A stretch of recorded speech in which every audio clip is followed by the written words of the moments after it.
Hello! Alors, ce qui est important de comprendre, c'est que chaque burn-out a son histoire. Dans cette vidéo, je vais t'aider à mieux te comprendre, à mieux cerner pourquoi tu en es arrivé là. Alors, il y a un point commun avec tous les parents victimes de burn-out, c'est le surinvestissement, le perfectionnisme. Je suis sûre dans le petit exercice que tu as fait à la fin de la première vidéo sur le déroulement de ta journée, je suis sûre qu'il y a 15 000 choses à faire dans ta journée et pas une seconde pour toi. Je me trompe? J'aimerais maintenant que tu réfléchisses à cette situation, la situation où tu es aujourd'hui, ta situation d'épuisement parental. Est-ce que tu te souviens le moment où tout a basculé? Est-ce qu'il y a eu un jour précis où tu t'es dit je n'en peux plus? Ou est-ce que c'est venu petit à petit? Est-ce qu'il y a eu un événement, par exemple la naissance d'un deuxième enfant, une maladie, une séparation, qui a marqué un point de départ de ton épuisement? C'est intéressant de faire cette analyse pour mieux te connaître, mieux comprendre comment tu en es arrivé là. C'est pas un exercice qui est facile à faire, hein, mais c'est important pour vraiment te sortir de cette situation, de comprendre tout ce que tu as vécu avant, aujourd'hui.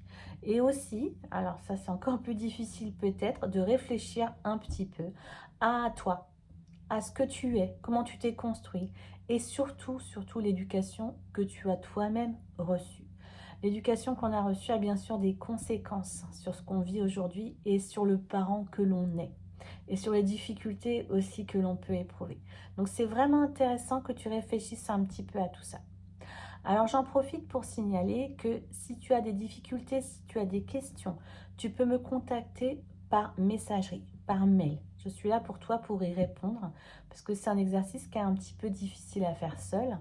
Donc je peux t'accompagner bien sûr.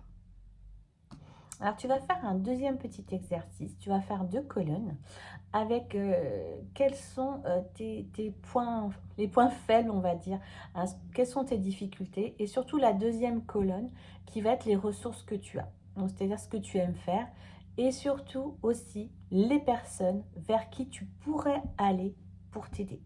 Ce qu'on appelle des personnes ressources qui sont là, que tu peux solliciter en cas de besoin.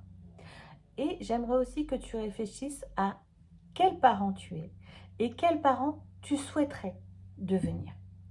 Ça, c'est important pour faire le point et pour travailler sur ce que tu aimerais être comme parent. Peut-être que tu commences un petit peu à mieux comprendre ton burn-out parental, à faire un petit peu ta propre analyse de ce que tu vis et pourquoi tu le vis. Alors, ce qui est primordial pour se sortir de cette situation, c'est de se faire aider. Il y a un proverbe africain qui dit « Il faut tout un village pour élever un enfant ». Tu n'es pas seul. Tu n'as pas toute la responsabilité, tout le poids de l'éducation sur tes épaules. Il faut vraiment te faire aider. Je vais te parler de la métaphore du masque à oxygène. Si tu es dans un avion avec ton enfant et qu'il y a un souci, il va d'abord falloir que tu mettes ton propre masque à oxygène avant de mettre celui de ton enfant. Parce que si tu ne peux pas respirer, tu ne pourras aider personne. C'est pareil dans la vie. Si toi, tu n'es pas bien, si tu ne peux pas respirer, si tu ne te sens pas bien, tu ne pourras aider personne et encore moins élever un enfant. Donc ça, c'est la base. Un parent qui ne va pas bien ne pourra pas être bienveillant avec son enfant. Déjà, si tu regardes cette vidéo, je te félicite parce que tu as fait le premier pas vers la guérison pour aller mieux. Alors, pour t'aider, je vais t'expliquer, te dire comment moi, maman solo de 2 garçons, qui sont grands maintenant, hein, le problème est résolu, comment moi, maman solo, j'ai évité le burn-out parental. Pourtant, les facteurs de stress étaient importants. Les journées surchargées entre le travail, la maison à gérer, les emplois du temps des garçons, etc. Les difficultés financières. Voilà, c'était des facteurs de stress importants. Alors, pourquoi j'ai évité ce burn-out parental? Alors, je l'analyse comme ça aujourd'hui. Hein, c'était pas conscient du tout à l'époque.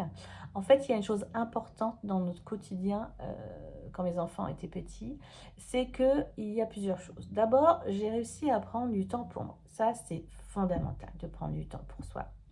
Et il y a une chose aussi qu'on faisait beaucoup, c'est qu'on passait des moments de qualité avec les garçons, qu'on faisait beaucoup de sorties. Et ça, vraiment, c'est important parce que ces moments de qualité compensent en fait les moments de stress. C'est comme une balance, si tu veux. C'est que si les moments positifs sont plus importants que les moments négatifs, ça va, tu gères. Tu peux continuer à mener ta barque. C'est vraiment important. Et une autre chose, vraiment fondamentale, on en a parlé, j'en reparle encore, c'est qu'il faut accepter de demander de l'aide. Vraiment, c'est fondamental. Le parent parfait qui fait tout seul, ça n'est pas possible. Ça n'existe pas, en tout cas pas sur le long terme. Et ce n'est bon pour personne, ni pour toi, ni pour ton enfant. Donc n'hésite pas à solliciter de l'aide de ton entourage. Très important. Dans la prochaine vidéo, je vais te donner d'autres pistes pour aller mieux, pour vaincre ton épuisement, ton burn-out parental. À bientôt!